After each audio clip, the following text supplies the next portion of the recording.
Hello and welcome to today's episode of The Drawing Board. My name is David Franklin. I'm your host. Thank you so much for tuning in today. If you're a regular watcher of the show, I am posting another video today talking about what's going on with the channel. But if you're just tuning into this channel, let's go ahead and get started. So this channel has been growing a lot, and that's all thanks to my subscribers. And my top video just hit 250,000 views today, which in the grand scheme of YouTube isn't that big of a deal, but it's really exciting for me. And that video was Psychopaths versus Sociopaths.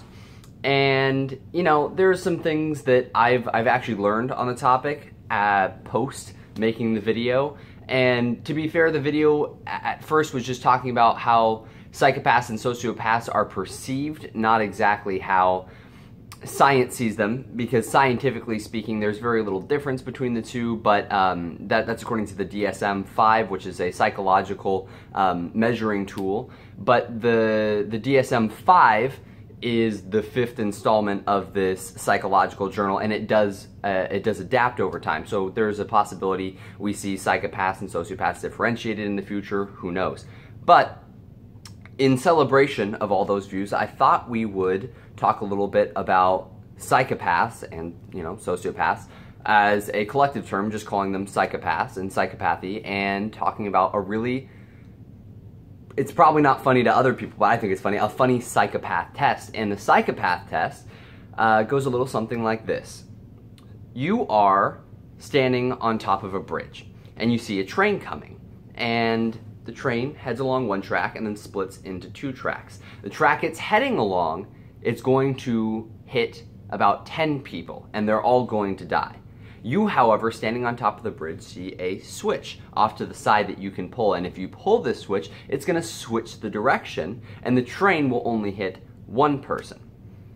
Now, the psychological dilemma here, or the philosophical dilemma, either way, is whether or not it's better for 10 people to die, which are more people, through a sort of passive causation of the death, versus the one person dying in an active causation. So that one person died because you pulled the switch versus 10 people dying because you didn't pull the switch.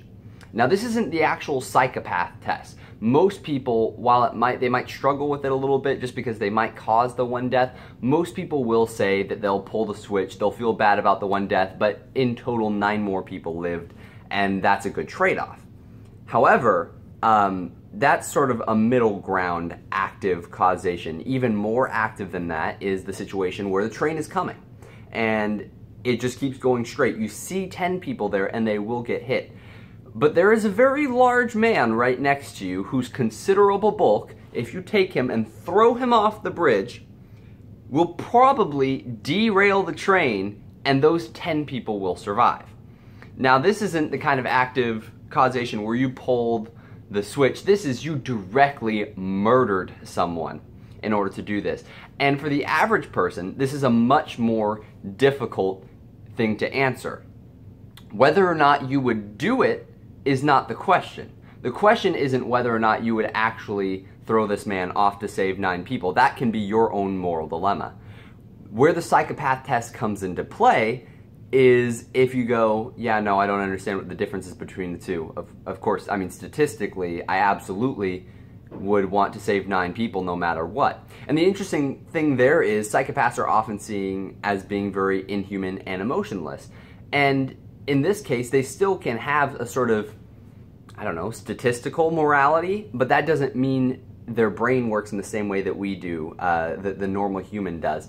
And so you could say, you know what, I would feel really weird about it, I don't know how I'm going to answer exactly, but I think I might throw the person in front of the train, maybe. That's a totally normal response. That doesn't make you a psychopath. If you just, like, absolutely, I don't understand, of course I'd throw the man in front of the train, you might be a psychopath. And it's a fairly accurate identifier. Now, it's obviously not going to be 100% perfect, and this is in no way going to get you thrown into an insane asylum, or a psychologist isn't officially going to say absolutely whatever your response is, you are either a psychopath or not a psychopath.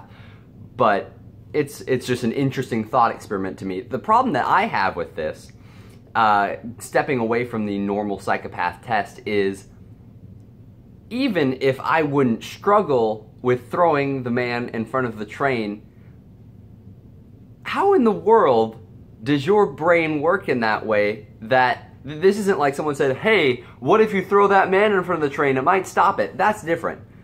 You just standing there and seeing the train going and going, oh my God, these 10 people are gonna die.